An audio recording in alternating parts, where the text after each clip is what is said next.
ada. Kalau ada orang bilang Tuhan di arsy bertempat dan di langit, itu sebelum adanya arsy dan langit, Tuhan ada di mana?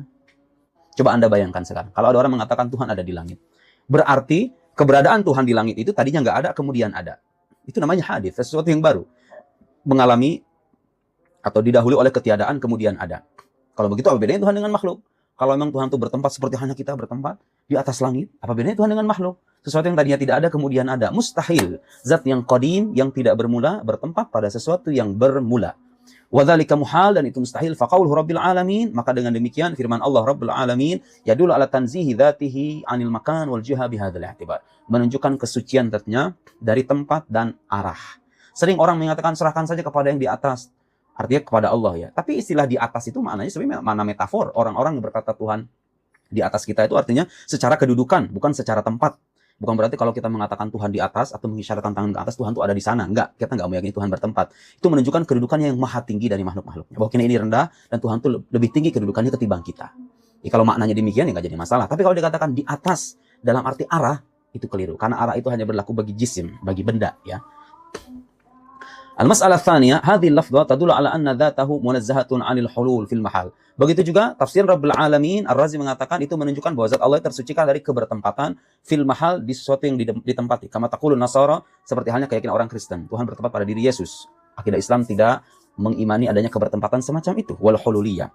Li'annahu lamma kana rabban lil alamin, karena ketika dia dikatakan Tuhan alam semesta, kana khaliqan likulli ma siwa, maka dia menjadi pencipta bagi segala sesuatu selainnya. Wal khaliq sabiqun 'alal makhluq, pencipta itu mendahului ciptaannya, fakanat dzatuhu mawjudatan qabla kulli mahal. Maka dengan demikian zatnya itu ada sebelum segala sesuatu yang ditempati ada. Fakanat dzatuhu ghaniyatan an kulli mahal. Zatnya terbebas dari tempat. Fa ba'da wujudil mahal imtana ihtiyajuhu ilal mahal.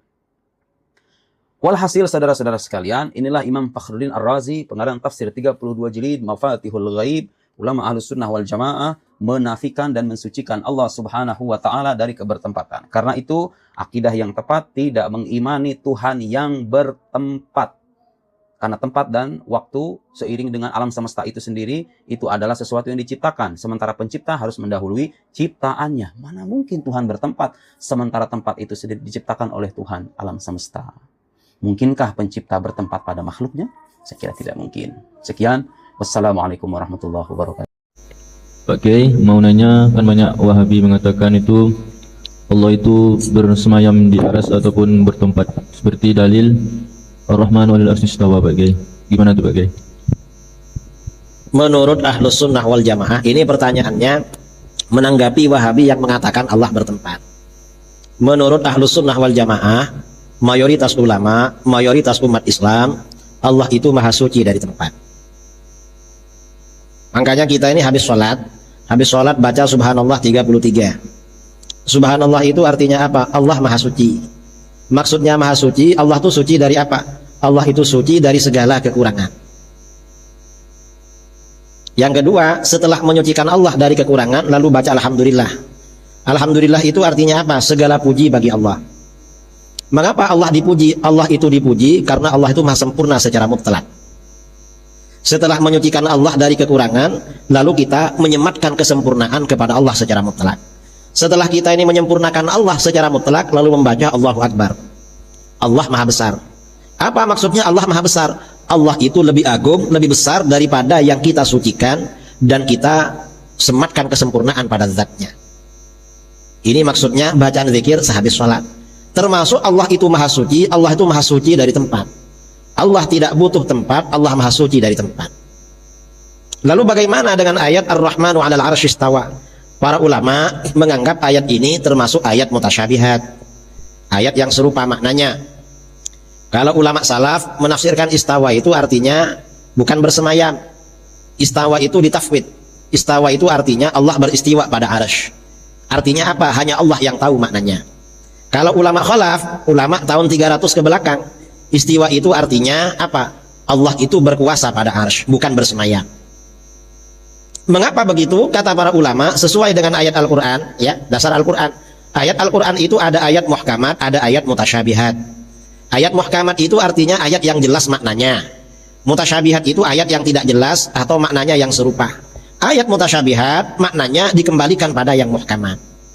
Yang muhkamat ayat mana? Yang muhkamat ini ayat surat Al-Ikhlas, qul huwallahu ahad, Allahus samad, lam yalid walam yulad walam yakul lahu kufuwan ahad. Maknanya apa? Ya, maknanya termasuk laisa kamitslihi syai'. Tidak ada sesuatu apapun yang serupa dengan Allah. Karena Allah tidak serupa dengan sesuatu apapun selain Allah ini semuanya bertempat, maka Allah tidak bertempat. Mengapa Allah tidak bertempat? Allah itu bukan benda. Yang butuh tempat itu biasanya benda atau sifat benda. Allah bukan benda, Allah bukan sifat benda.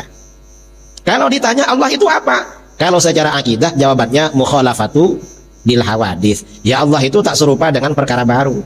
Yang kita gambarkan dalam pikiran ini kan perkara baru semua. Allah tak serupa. Kalau perkara baru butuh tempat. Perkara baru ini ada kalanya benda, ya. Yang namanya benda butuh ruangan kosong.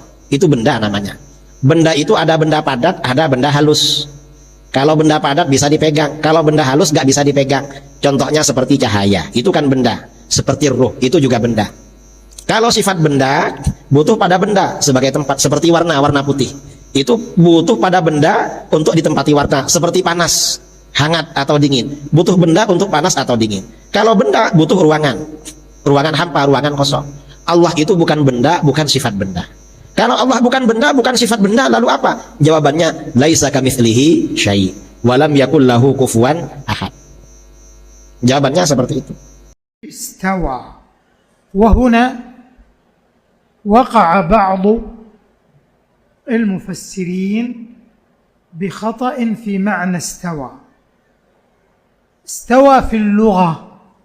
Istawa fi al-lugha. إذا قالت العرب استوى يعني على وارتفع، على وارتفع، هذا في اللغة العربية، وليس معناه استولى. ومنه قولهم قد استوى بشر على العراق من غير سيف أو دم مهراق، يعني استولى.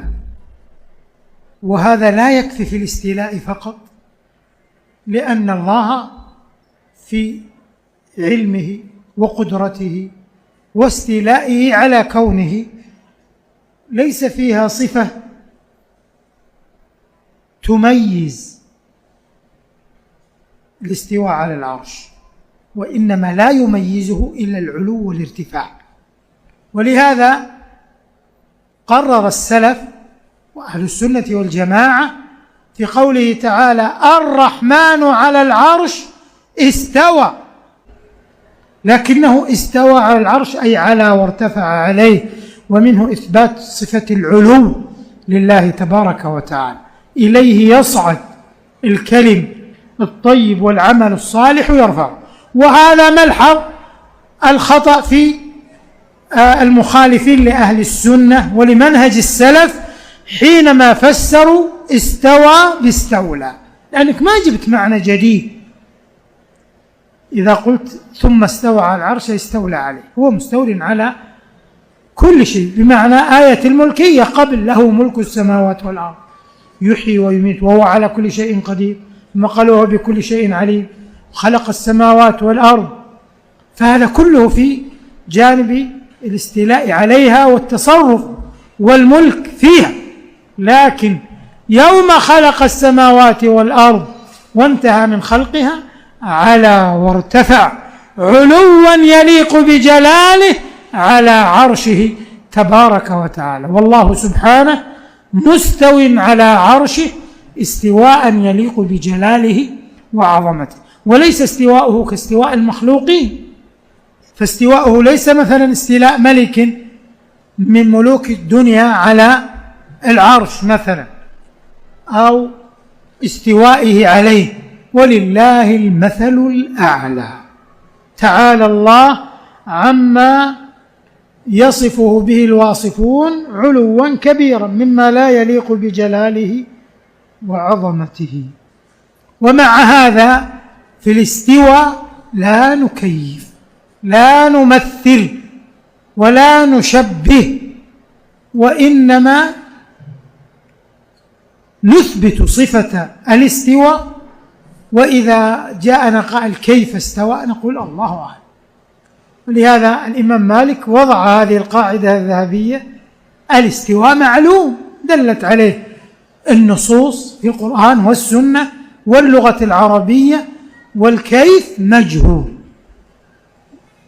والإيمان به واجب، والسؤال عنه بدعة. وقال لصاحب السؤال: وما أراك إلا صاحب بدعة، وأخرجه، لأن بعض الناس يريد من العالم أن يستجره إلى أمور تخالف الشرع أو النقل. نقف عند إثبات صفة الاستواء.